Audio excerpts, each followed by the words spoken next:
Hello,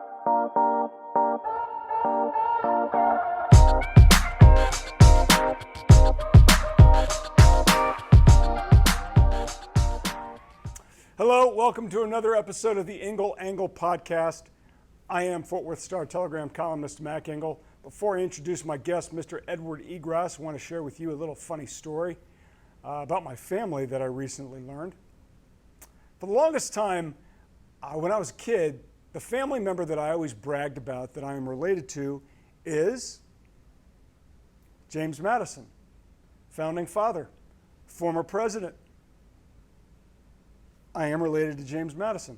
If you look on my family tree, just at my aunt's house in Austin, you can see way down the list, very faint ink, James Madison. He was a writer. I'm a writer. No different. Same thing. In fact, when I was a kid, my mom's side of the family, that's where the relation is, we got invited, private invitation, very exclusive, to his home in Montpelier. At the time, there was an effort to restore the home much in the same way that Monticello, whatever you prefer, that's Thomas Jefferson's home, or Mount Vernon, George Washington's home, have become museums. They wanted to do that with Montpelier, James Madison's home. So I'm like 8 or 10 years old. We get invited, me and my sister, maybe one of my brothers, my mom, grandma, grandfather, aunts, uncles, we all go. And all these people are there who are related to James Madison. There's the home. It's a beautiful home, by the way. It's absolutely stunning. There's a horse track there. They have horse races there as well. Don't think they were doing horse races when Uncle Jimmy was alive. That's how we call him, Uncle Jimmy. This is before we realized why we were really invited. Why we were really invited was because they wanted our money. I don't know if my granddad did that or not. I know my grandma was really upset about that. You're like, wait a minute, you're not just inviting us for this cool party because we're related to James Madison. No, we want your money. That was the one person I always bragged about. I was like, wow, I'm related to James Madison. Well, little did I know when I was 8 that actually my bloodline is all over the place when it comes to America's big wars. My uncle, Stephen, who lives in New York City, shed some light on this with me recently as he's done a little bit of digging into his side of the family background. My dad's from New York City, mom's from Charleston, West Virginia. Don't ask me how they met. It doesn't make any sense. So, for the longest time, I was always very proud of the fact, still am, I'm related to James Madison. I'm 22 or 25, however old, I finished graduate school, and then I'm in, I've shared this anecdote before here on this podcast, I'm in Dachau, the work camp outside Munich, Germany. It's a horrible place.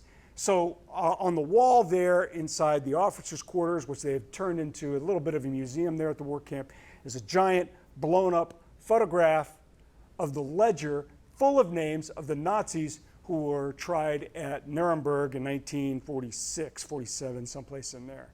So I'm a bit of a World War II buff. And I'm looking for some names I might recognize, and there's a Hermann Goering, and I think there's an Albert Speer up there, and then my eyes are just kind of glazing over, and I'm like, oh, wow, that's great.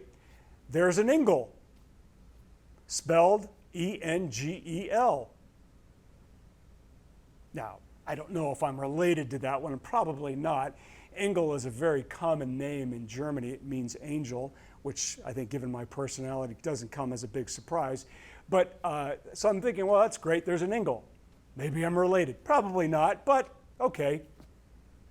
Last year or so, I'm talking to my uncle, who, like I said, has done some research into the family history. And it turns out that I've got some more relations way down the line that I don't know if I'm necessarily going to brag about. My mom's side of the family, there's an uncle or two who fought in the Civil War.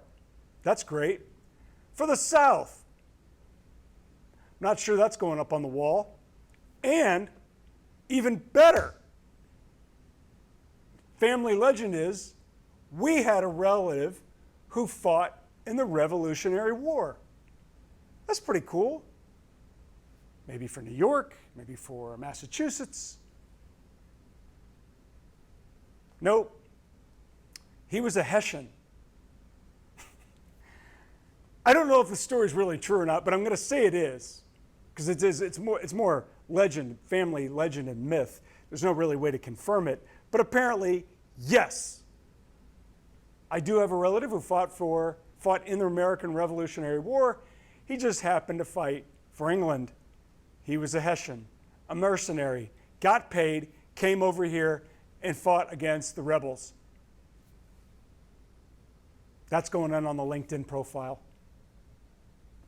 Okay, my guest for today's episode, or this episode, is a friend, guy I used to work with here in the Dallas-Fort Worth area, longtime TV broadcaster named Edward Egros. Edward, born in Louisiana, came to Dallas, went to SMU, and was a sports broadcaster for quite a while before he moved out to where the pretty people are in Southern California, where he is now part of the growing wave of sports broadcasters and people in general who have completely embraced sports gambling.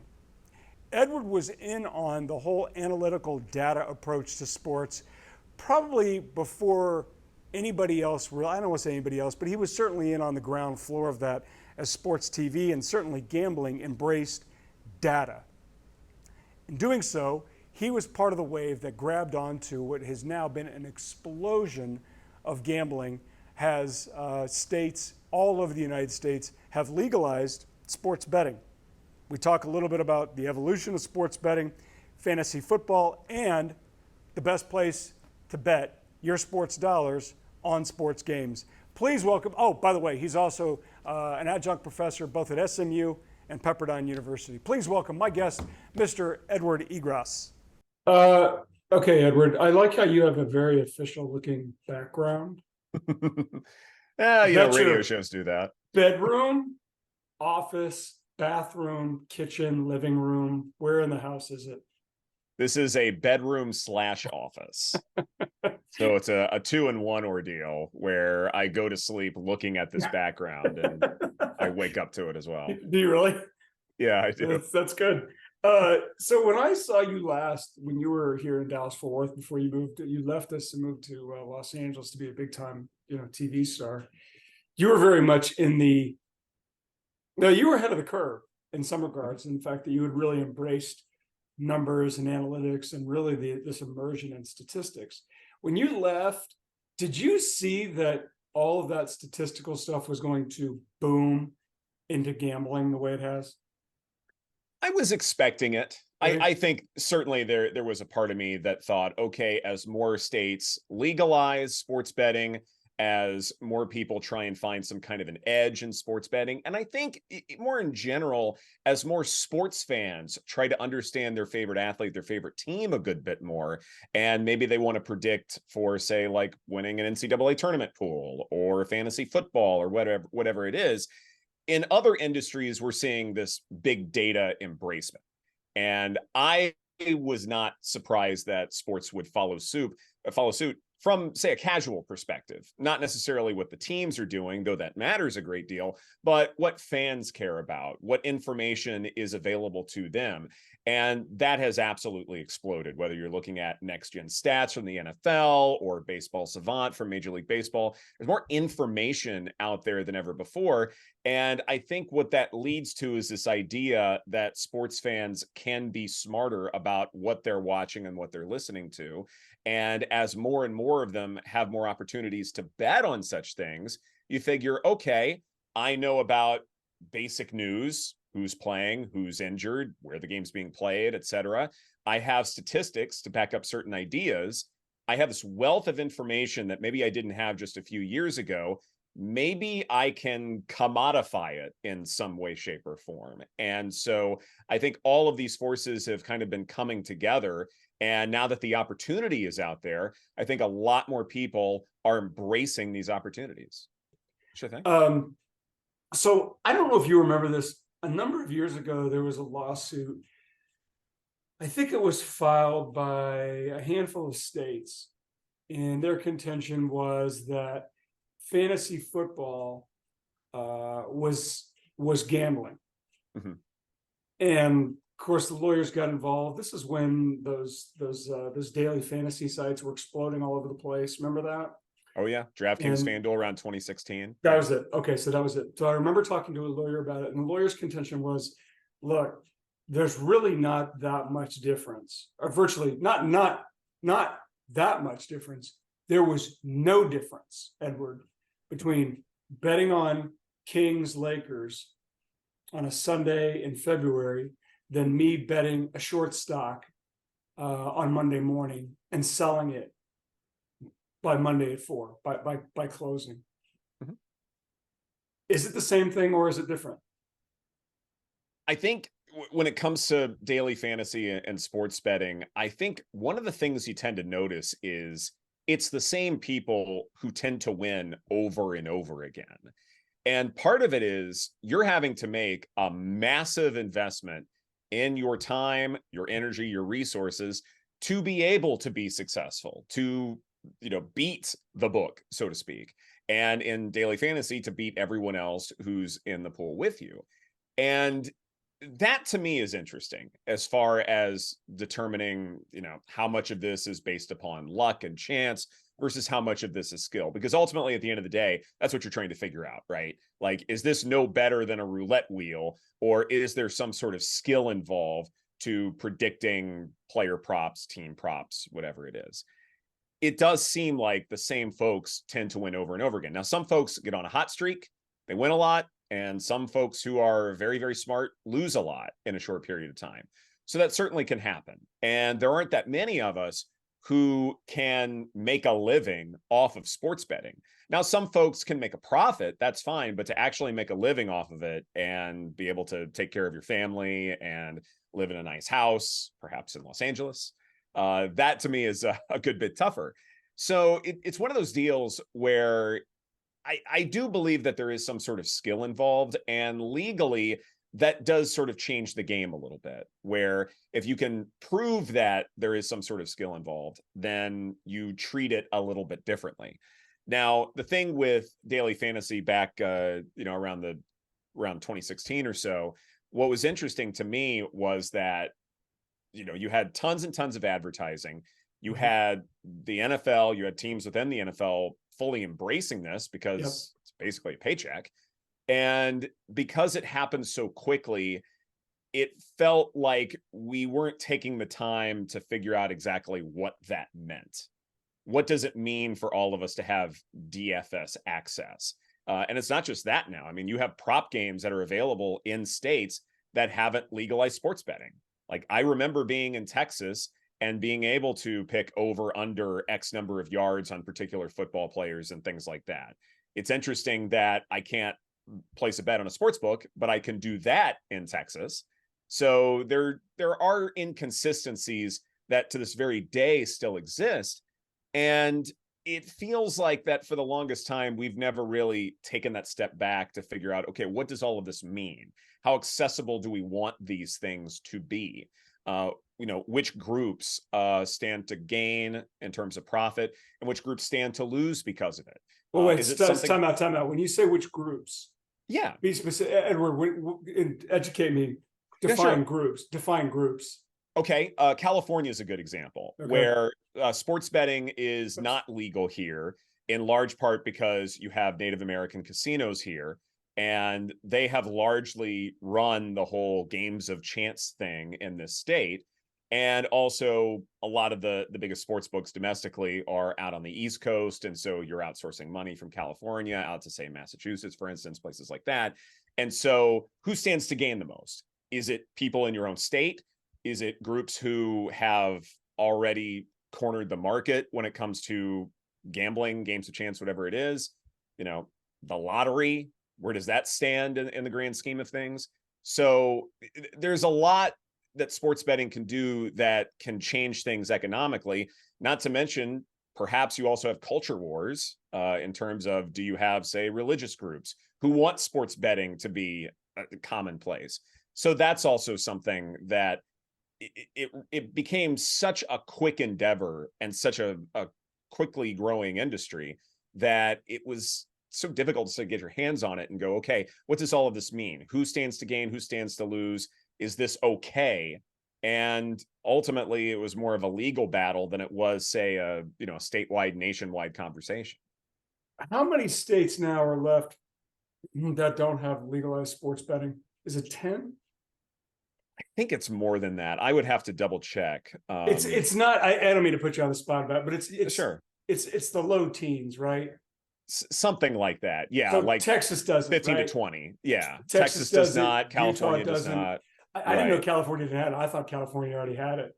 Nope. And that maybe Nevada, when you said that, is Nevada fighting that? I'd just be given how much business is Nevada trying? Because I know the Indian nations that own the horse tracks or the horse track in Dallas Fort Worth, as Mhm. well as the casinos right there on the border.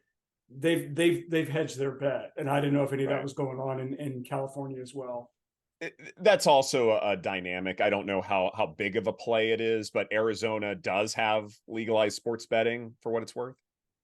So when it sounded, the one thing that I consistently heard of the last 5 or 6 years is that as long as Texas Lieutenant Governor Dan Patrick is in place, there will not be gambling, casinos, and sports betting in the state of Texas. Mhm. Even though there's a large contingent now of prominent sports owners who are pushing for it, Jerry Jones amongst them, Mark Cuban, Tom Fertitta down in Houston. But it's also sounding like even if Dan Patrick is in office, that there is some real momentum now to get this passed. Mhm. I don't know which way the wind's blowing on it because I know Governor Abbott has sounded like he's leaning in that direction. What's your gut feeling about gaming being passed in Texas in these next 2 to 4 years?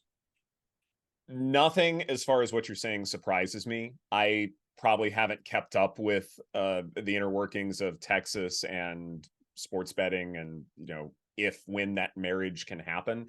But I do think that politically, Texas seems to be in this weird state where culture wars seem to be far more important than perhaps some people, uh, care about what that means and all of that.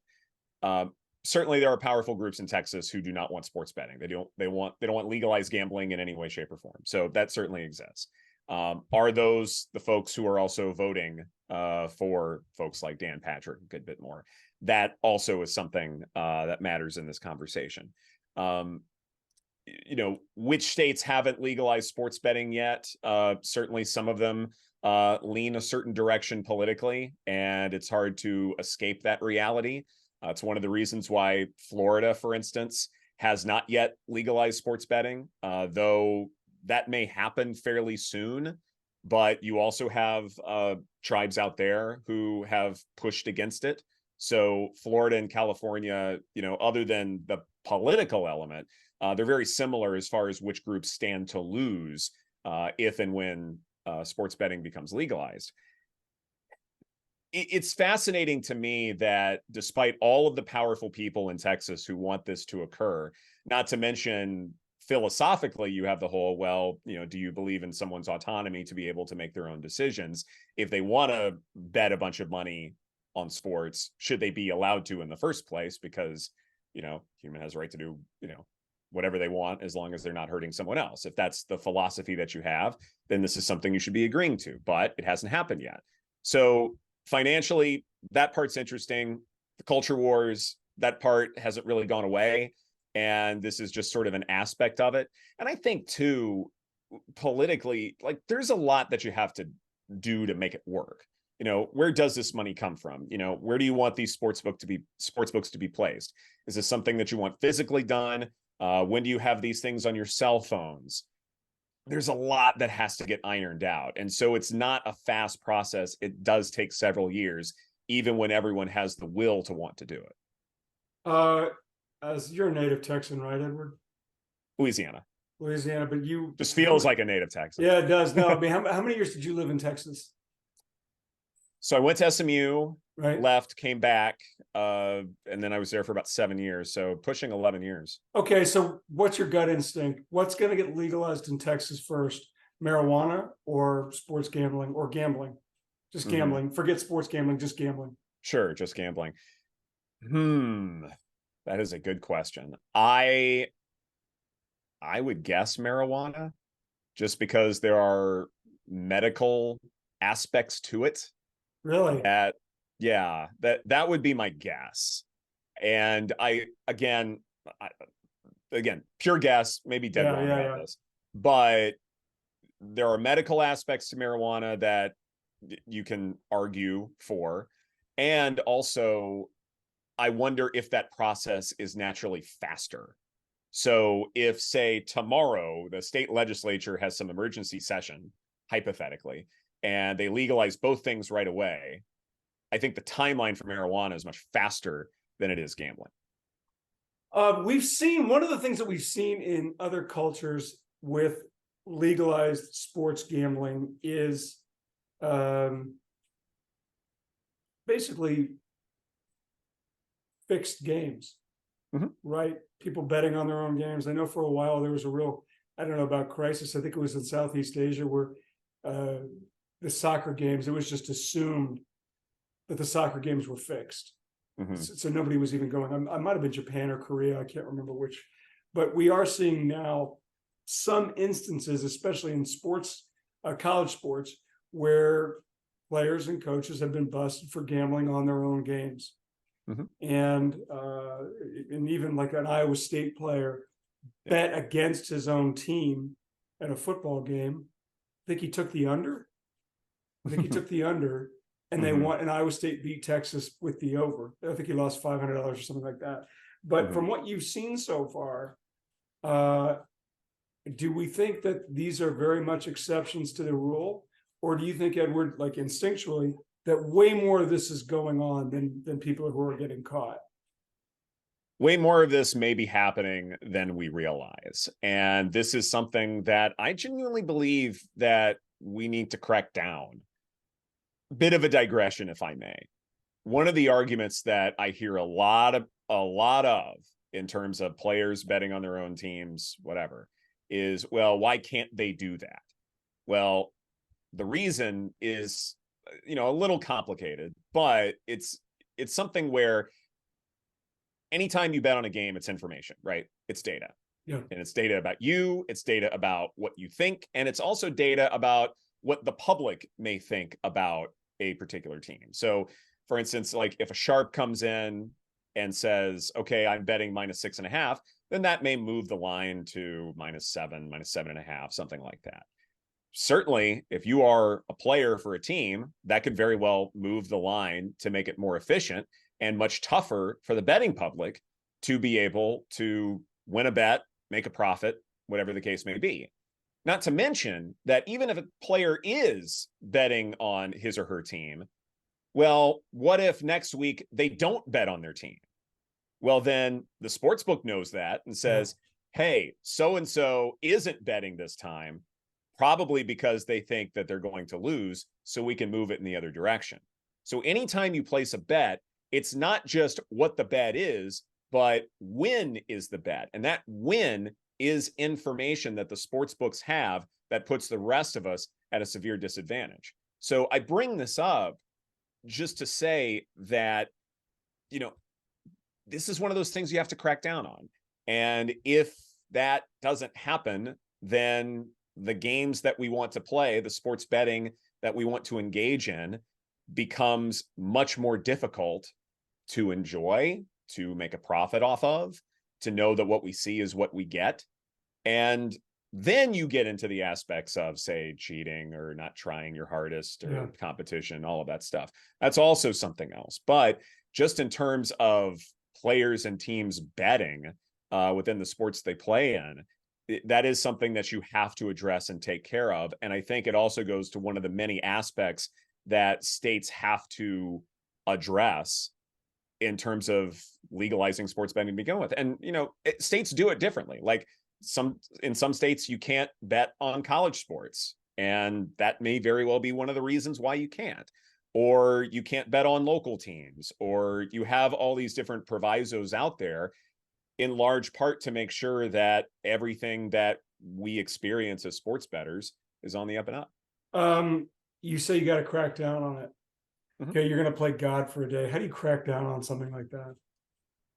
Well, if someone shares their identity with a sports book and you're able to put the pieces together, then that's one way to do it. And it's funny that a lot of the folks who have been caught within the sports they're betting in, they haven't been doing it the right way. Like, you want to do it the right way. Like, don't say who you are. Like, don't be easily traceable. I saw that. I'm like, what are you doing with the Iowa State kids and all these? Like, Yeah, why are you being so out of the club? Like, they're so stupid with it. exactly. Exactly. Like, that's your first mistake. By the way, all you're ruining sports betting for everybody, but that's your first mistake is not concealing your identity. So that's a problem. But also, too, I mean, take the NFL thing, for instance. It does seem like that, say, the Detroit Lions had a few more guilty parties than, say, other teams. Now, that doesn't necessarily mean that other teams don't have problems, but perhaps there is a cultural element to this within organizations. So it's possible, and I'm not saying this to be the case, but it's possible that the Lions did not educate their players well enough about the dangers and illegalities or whatever when it comes to sports betting, especially within football. I mean, I know, when I worked at the NFL, they harped on this notion that the NFL forbids sports betting in every way except horse racing. I couldn't bet on the NCAA basketball tournament or baseball or anything while I was an employee of the NFL. And while I know that those conversations are being had league wide, it's possible that some teams are a little bit more adamant about getting those messages across than others. So there's that cultural component. There's folks who maybe aren't concealing their identities, and so it's easy to track them down. And I hate to say that education's the ultimate answer, as I mentioned before. That certainly is a part of it.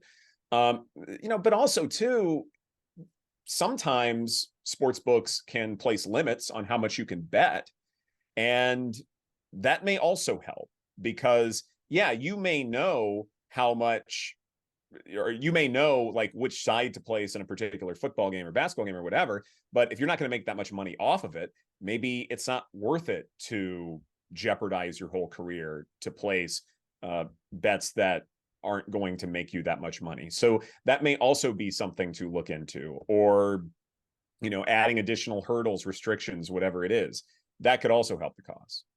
Edward, as you've become more immersed in this world, sports gambling and information analysis to sort of help you evaluate who is the better player, the better pick, have you seen any outcome that you thought, wait a minute, because I know that's always a rumor and a myth about certain games, but have you seen anything where you're like, wait a minute, something's wrong here? Even if nothing happened, you just, based on your background and knowledge now, that you saw an outcome or a game, you're like, that's bullshit. Something's fishy about this.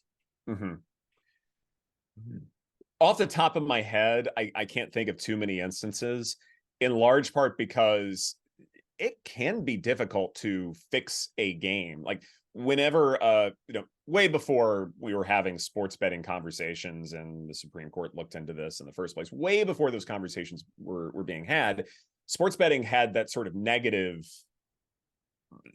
juju around it, so to speak. Yep. You go back to like the 1919 Black Sox, obvious example, Pete Rose betting and all of that stuff.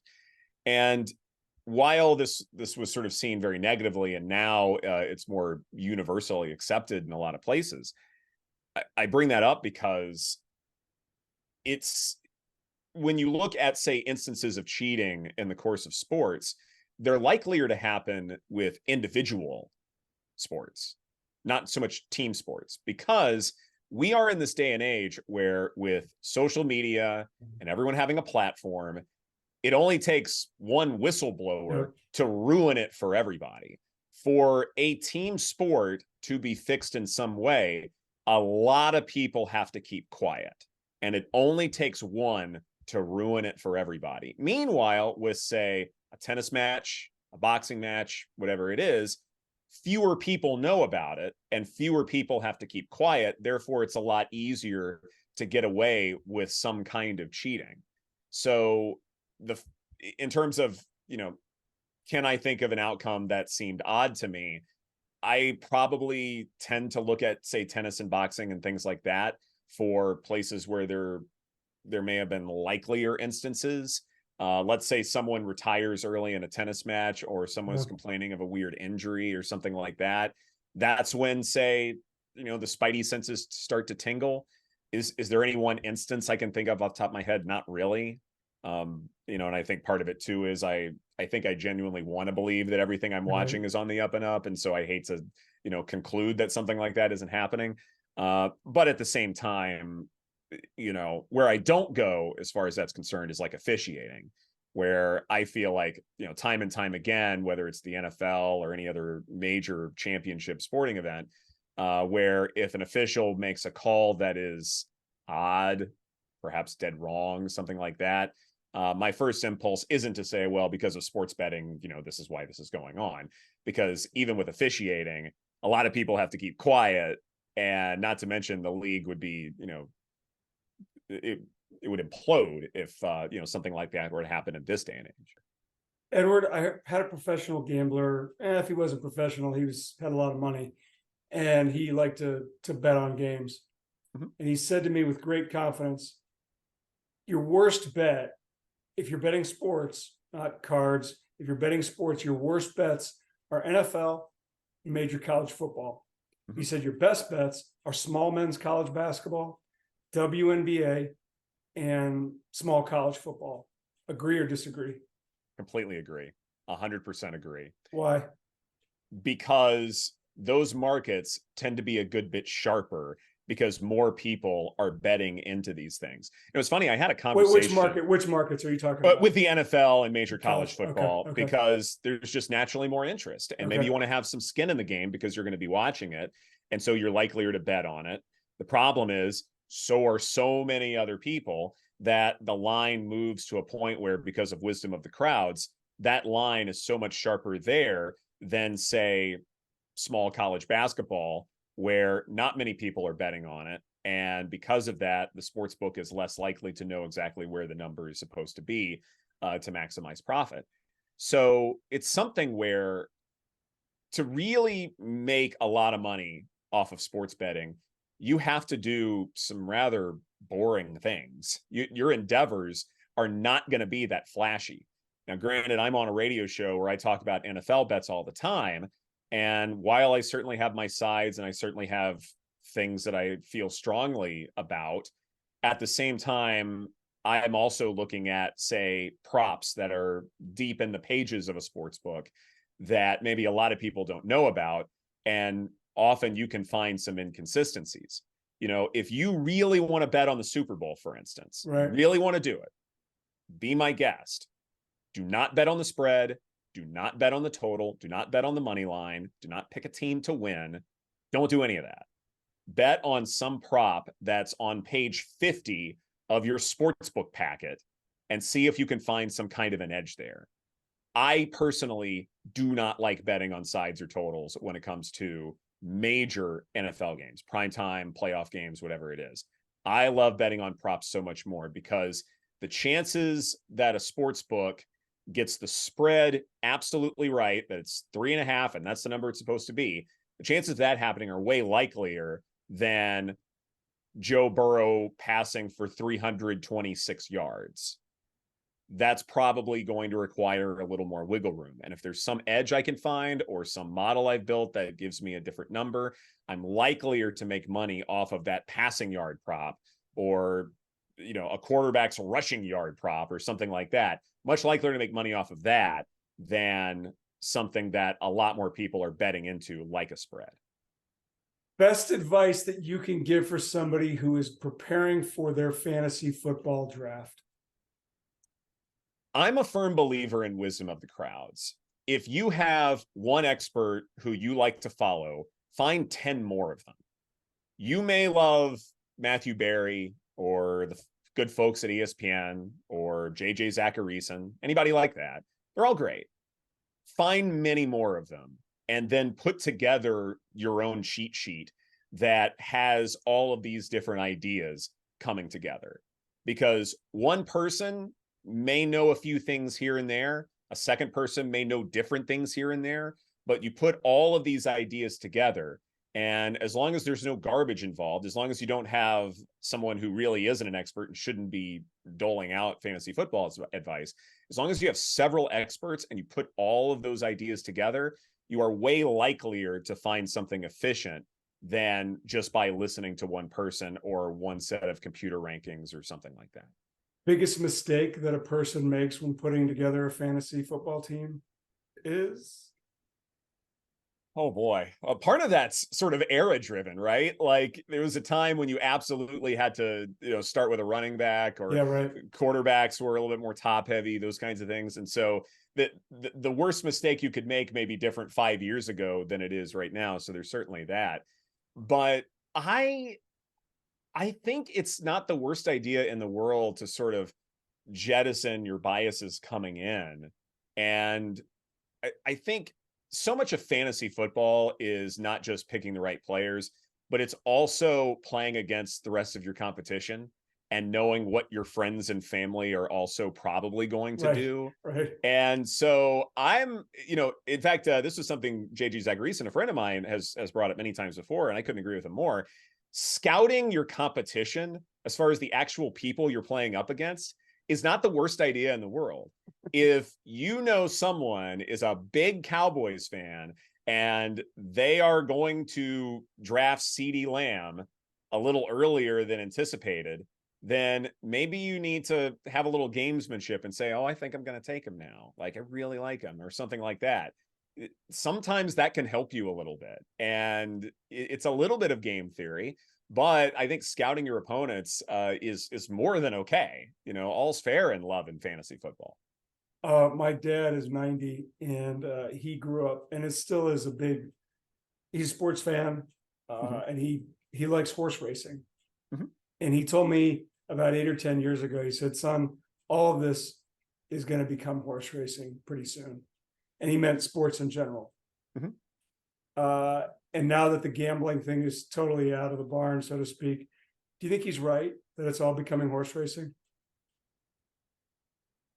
Not entirely. I think culturally speaking, horse racing is such to where we talk about the betting aspect so much because to an extent we can't interview the horse.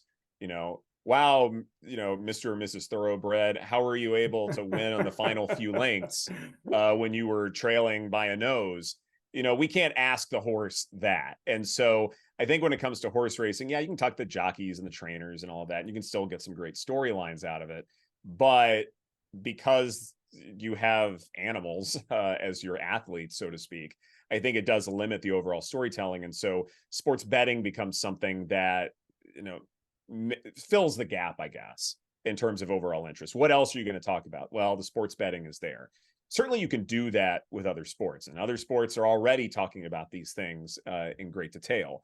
But I think because the storytelling elements involving the athletes that you're watching are still very much there, then I think that it won't quite be horse racing because we have so many other things that we can get to in terms of the overall interest and promotion of particular sports. Now, I will say, though, and I know this may be a significant digression, but if, say, you have athletes and teams and leagues restrict, say, media access, for instance, then I think that's when it does become more like horse racing, because what else are you going to talk about? If you're getting the same canned quotes and the same tweets that you're, that you're reading off of, and that's all of the coverage that you can have as far as highlighting what a team is doing or previewing a game or whatever, then what else are you going to talk about? And I think that's where sports betting can come in, because in a sense, it fills the time. There was one more thing I wanted to ask you, and it's not related to sports betting, but your career on camera, which was pretty extensive. And I always ask anybody who's had extensive career in front of the camera this question, which is, what is your most memorable screw up on air? I'll share it. Sure, why not? Okay, so there was a long pause there. I didn't know that. Okay. All right, I'm excited about this. Okay, I'll give you two. I'll give you two. All right, the first one was very early in my career. My first TV job was in El Paso, had a great time there. It was a wonderful experience. And my sports director, Fred Albers, was definitely the old school type who believed that a new reporter should be thrown into the deep end so that they learn how to swim and then suddenly they can breathe air again. That was his philosophy. Okay. And I became a fun case study to see if that worked or not. So he had me, and this was around high school football season. And as you know, in El Paso, it's just as big there as in the rest of the state of Texas. And so I did live interviews with head coaches on Friday nights, live, no scripts. I had my questions, but you can't look down and look at a piece of paper or whatever. And so that's fine.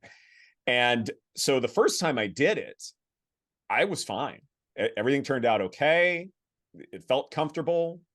I was nervous, but everything turned out just fine. And that was great. But for some reason, the second time I did it, or maybe it was the third time I did it, I just forgot the head coach's name right as I was introducing him. And I can't remember his name now, but I remember just saying his first name, but not saying his last name. So this isn't who it is, but it was like, so Chuck, tell us about how the Bears are going to do tonight. And the last name just wasn't coming to me, just wouldn't come until midway through the interview. And I got it. Exactly. And so there was that moment where I'm like, oh, well, I got to prove I know who this is. So then I think I'm just saying his full name at least a couple of times when asking additional questions, just so that in case someone thinks I'm an idiot out there, then suddenly I can prove them wrong. No, I know what I'm doing. Yeah, exactly. So there was that. I think the other time, and this was also in El Paso, where I was talking about, I think it was a legal story, and there were very much granular details that I had to get across. But again, I was live on camera, and there were specific terms that I absolutely had to get right. It was really cold. It was really windy. My scripts were flying all over the place. And I just paused for way too long, to the point where it was uncomfortable, just because, the conditions were such to where I just couldn't remember the precise verbiage that I needed to use. And I think it was my photographer's friend who texted him and is like, is that guy all right? Because he seemed a little off his game. And I think even the news director called me and said, is everything all right? What happened? And I just said, no, I just messed up. Just didn't come to me for some reason. And you remember those. And then, of course, anytime the red light goes on, you're nervous as heck that may happen again, even though it may be 10, 15 years down the road. It is funny how, and I know you're on TV all the time, all the time. And I'm sure you've had a billion great moments, highlights, whatever, but the only ones that you really, really remember are those that you're talking about, right? Yep. Oh, yes. That's the one that sticks. Exactly. Totally it's not all the fun stuff. I mean, that's so common too. I think it's one of those deals where anybody who sort of stresses the negativity, I'm like, you're just like everyone else in that regard. You're no different. Right. What is it? Like, it's the old cliche that players and coaches will say, I hate losing more than I love winning. Well, I always get annoyed when they act like that's some new revelation. Wow, I never heard that before. You're the first one. No, you're the one who hates winning more than, or that hates losing more than loves winning. You're the one. Right. Oh, I've never met anyone like you, except everyone else. Listen, I kept you too long. It's great to see you again, and I'm glad you're doing so well in California. I miss seeing you here, but congratulations on all your success. I know you went out there kind of not necessarily blind, but it really has worked out well for you, and I'm really happy for you. You're terrific. You're terrific at what you do, and I'm really happy for you, Edward. Thanks a lot. I appreciate all of the kind words, and definitely miss you, and I miss a lot of folks in Dallas. It was definitely hard to leave, but all the opportunities in LA were too good to pass up. But definitely still keep up with you guys as much as I can, and you especially, Mac. Thanks. Definitely, I can't thank you enough for everything. All right, thanks a lot. Enjoy the weather. Okay. Appreciate it. All right, talk soon. See you, Edward. Take care.